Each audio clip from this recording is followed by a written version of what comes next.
వేకువ వాక్యము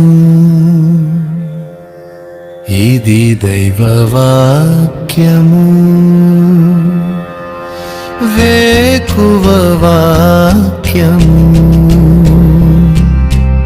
ఇది దైవ వాక్యము. వేకువ వాక్యము ఇది దైవ వాక్యము. వేకువ వాక్యము ఇది దైవ వాక్యము.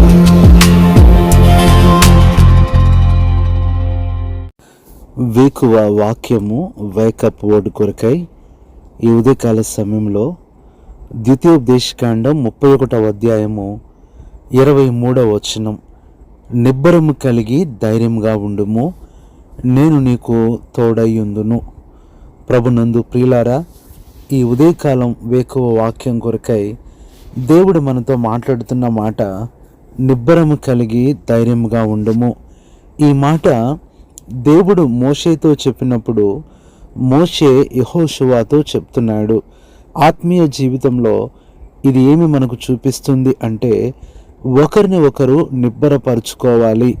ఒక సహోదరుడు మరొక సహోదరునికి నిబ్బరం కలుగు చేయాలి.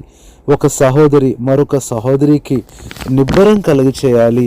నిబ్బరం పొందిన తర్వాత మరొకరిని మనము నిబ్బరపరచాలి.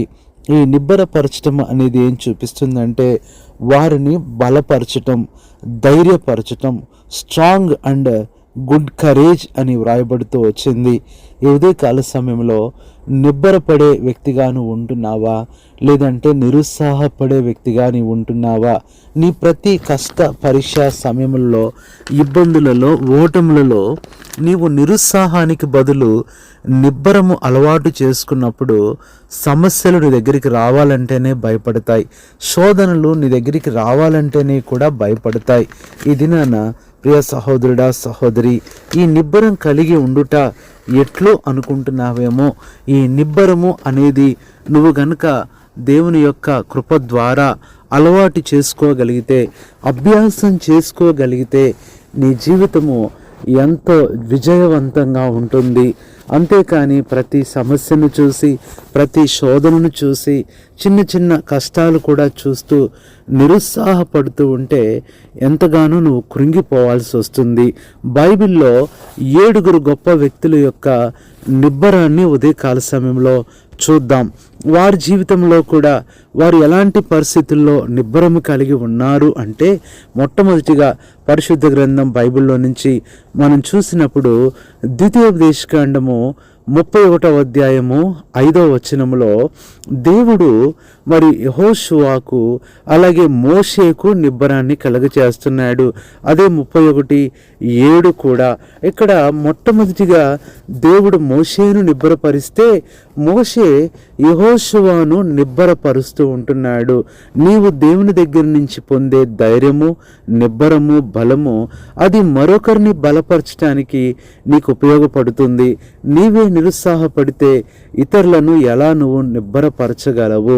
ఇక్కడ 2 వ్యక్తులు. మొట్టమొదట మోషే నిబ్బరము. ఎన్నో భయంకరమైన పరిస్థితులలో, మాట వినని ప్రజల మధ్య, శోధనలలో, అరణ్యములో, అలాంటి పరిస్థితుల్లో కూడా మోషే నిబ్బరం కలిగి ఉన్నాడు. ఎప్పుడైతే నిబ్బరం మనకు వస్తుందో ఆటోమేటిక్గా ధైర్యం అనేది వస్తుంది. ఎప్పుడైతే ధైర్యం వస్తుందో బలం వస్తుంది.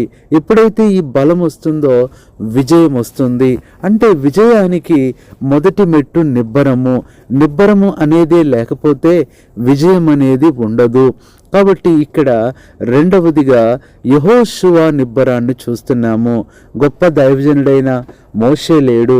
అంతమంది ప్రజల్ని నడిపించాలంటే ఎంత కష్టం, ఎంత ఇబ్బంది, ఎంత శోధన ఉంటుందో తెలుసు. అలాంటి పరిస్థితుల్లో కూడా యెహోషువ భయపడకుండా నిబ్బరం కలిగి ఉంటున్నాడు. నువ్వు కూడా నీ ముందున్న టాస్క్ ఏమాత్రం కూడా చూడొద్దు. నీ టార్గెట్ నువ్వు చూడొద్దు, పట్టించుకోవద్దు. అది పెద్దదిగా నువ్వు చేయవద్దు. దేవుని దృష్టికి అది అల్పమైనదే, చిన్నదే, దేవుడే నీ విషయంలో సహాయం చేయగలడు. రెండో వ్యక్తి. మూడో వ్యక్తి మనం చూసినట్లయితే మొదటి రాజుల గ్రంథం 2వ అధ్యాయము 2వ వచనములో నిబ్బరం పొందిన దావీదు తన కుమారుడైన సొలొమోనును కూడా నిబ్బరపరుస్తున్నాడు. కీర్తన 27:14లో నీ హృదయమును నిబ్బరముగా ఉంచుకోమని దేవుడు చెప్తూ వచ్చాడు. అంతేకాదు, నిబ్బరంగా ఉన్న దావీదు ఈ మొదటి రాజులు 2:2కు వచ్చేసరికి సొలొమోనును కూడా నిబ్బరపరుస్తున్నాడు. మూడవది, దావీదు ఎన్ని కష్టాలు, సమస్యలు, శోధనల మధ్యలో నిబ్బరం కలిగి ఉన్నాడు. నాలుగవది, సొలొమోను అంత గొప్ప రాజు కుమారుడు, మరి ఎన్నో చుట్టుపక్కల పరిస్థితులు, దావీదు శత్రువులు ఎంతో మంది ఉన్నారు. అలాంటి పరిస్థితుల్లో సొలొమోను రాగానే సొలొమోను నిబ్బరం అనేది ఆ దేశమంతటికి సమాధానం ఇచ్చింది. అందుకని సొలొమోను దినాల్లో యుద్ధాలే జరగలేదు. ప్రియులారా, నీ నిబ్బరం అనేది నీకు గొప్ప సమాధానాన్ని ఇచ్చేదిగా ఉంటుంది. ఐదో వ్యక్తిని మనం బైబిల్లో చూస్తే యెషయా రాస్తున్నాడు. యెషయా గ్రంథం 32:17లో నిమ్మలము నిబ్బరము కలుగును. నిజంగా యెషయా ప్రవక్త కూడా ఎన్ని ప్రవచనాలు మరి ప్రభు యొక్క పుట్టుక గురించి చెప్తూ వచ్చాడు. యెషయా కూడా వచ్చిన శ్రమలు, ఇబ్బందులు, భయంకరమైన పరిస్థితులు ఉంటున్నాయి. వ్యక్తిగతంగా అలాగే ఆత్మీయంగా కూడా ఎన్నో పొందుతూ వచ్చాడు. అలాంటి పరిస్థితుల్లో కూడా ఎంత నిబ్బరంగా ఉంటూ వచ్చాడు. కాబట్టే సుమారుగా యేసు ప్రభు గురించి 10,000 ప్రవచనాలు ఆయన చెప్పగలుగుతూ వచ్చాడు. ఆరోదిగా మనం చూసినట్లయితే దానియేలు గ్రంథం 9:3 దేవుని ఎదుట నా మనస్సును నిబ్బరము చేసుకుంటుని. ఆరవది, దానియేలు నిబ్బరం. దానియేలు కూడా ఎలాంటి పరిస్థితుల్లో ఉన్నాడో మనకు తెలుసు. అక్కడుంటున్న వ్యతిరేకమైన పరిస్థితులు, దేవునికి అననుకూలమైన పరిస్థితులు, అగ్నిగుండాలు, సింహపు బోనులు, ఎన్నో పరిస్థితులు చూస్తూ వచ్చాడు. తన దేశం కాదు, తన భాష కాదు, తన ప్రజలు కాదు, అలాంటి పరిస్థితుల్లో కూడా నిబ్బరం కలిగి ఉన్నాడు. కాబట్టే దానియేలు అంత గొప్ప విజయాన్ని పొందుతూ వచ్చాడు. ఇది నాన్న, నీ చదువును చూసో, నీ ఉద్యోగాన్ని చూసో, నువ్వు ఉంటున్న ప్రాంతాన్ని చూసో నువ్వు దిగులు పడి భయపడాల్సిన పని లేదు. నీ ఎదుట ఉన్న మనుషుల్ని చూసి కూడా నువ్వు భయపడుతున్నావేమో. ప్రియ సహోదరి, సహోదరుడా, నువ్వు నిబ్బరంగా ఉండు. నీ సమస్య నిరుత్సాహపడాలి కానీ నీవు నిబ్బరంగా ఉండాలి. నీ కష్టం నిరుత్సాహపడాలి, నీ అనారోగ్యం, నీ శత్రువులు నిరుత్సాహపడాలి కానీ నీవెప్పుడు కూడా నిబ్బరంగా ఉండాలి. ఏడవది, చివరిది మనం చూస్తే పేతురు గారు నిబ్బరం గురించి రాస్తూ 1 పేతురు 1:13, 1 పేతురు 5:8లో నిబ్బరం గలవారై మెలకువగా ఉండమంటున్నాడు. నిజంగానే సాతాను ఎంతో భయంకరంగా గర్జించు సింహం వలె మరి వస్తున్నాడు. అలాంటి పరిస్థితుల్లో దిగులు పడక, భయపడక, నిబ్బరం కలిగి మనం జీవించాలి. ఈ ఎడంతల నిబ్బరాన్ని ప్రభువు ఈ దినమే నీకివ్వాలని ఆశపడుతున్నాడు.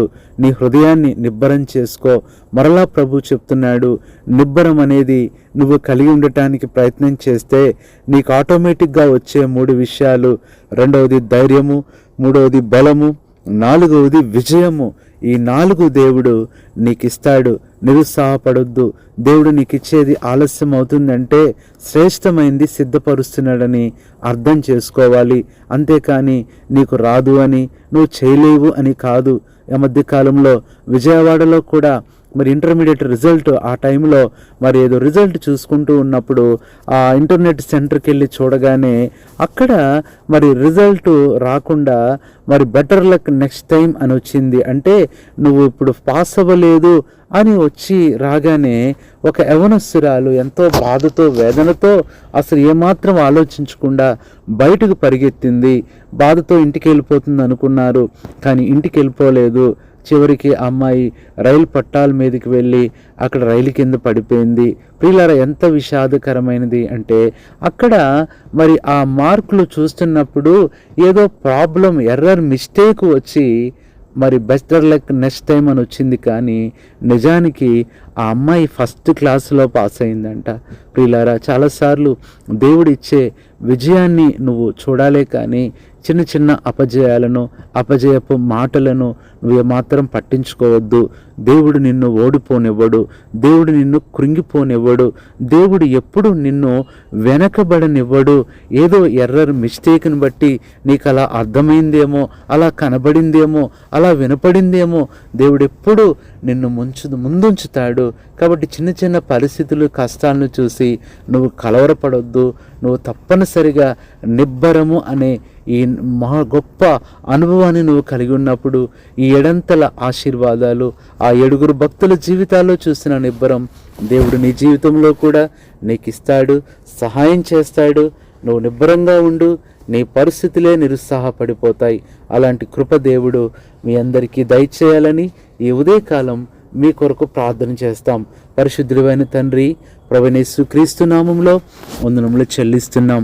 నిబ్బరము కలిగి ధైర్యంగా ఉండుము, నేను నీకు తోడుగా ఉంటానని చెప్పిన మాటను బట్టి ఈ ఉదయకాలం ఈ మాటలు వింటున్న మా ప్రియులందరి కొరకు ప్రార్థిస్తున్నాను. ప్రభువా, ఏ పరిస్థితిని బట్టి నిబ్బరం కోల్పోతున్నారో, మనుషుల మాటలో, మనుషుల ప్రవర్తనో, ఇంట్లో పరిస్థితుల్లో, ఇంట్లో ఉంటున్న విషయాలను బట్టో, భవిష్యత్తుని బట్టో, దేన్ని బట్టి ప్రభువా నిబ్బరం లేకుండా ఉంటున్నారో ప్రభువా, దయచేసి ఆ నిబ్బరం రాకుండా వారికి చేసే ప్రతి పరిస్థితిని మార్చి ఇప్పుడే నీ బిడ్డలకి నిబ్బరం కలిగి చేసి గొప్ప విజయాన్ని అనుగ్రహించమని ఈ మాటలు వింటున్న మా ప్రియులు ఈ దినమంతా వారి పనులు, ప్రయాణాలు, పరీక్షల్లో తోడుగా ఉండి గొప్ప ఫలితం, గొప్ప విజయం మీరు దయచేయమని, సహాయపడమని, ప్రతి విషయంలో కృపచూపమని ప్రభువైన యేసుక్రీస్తు నామంలో ప్రార్థిస్తున్నాము తండ్రి.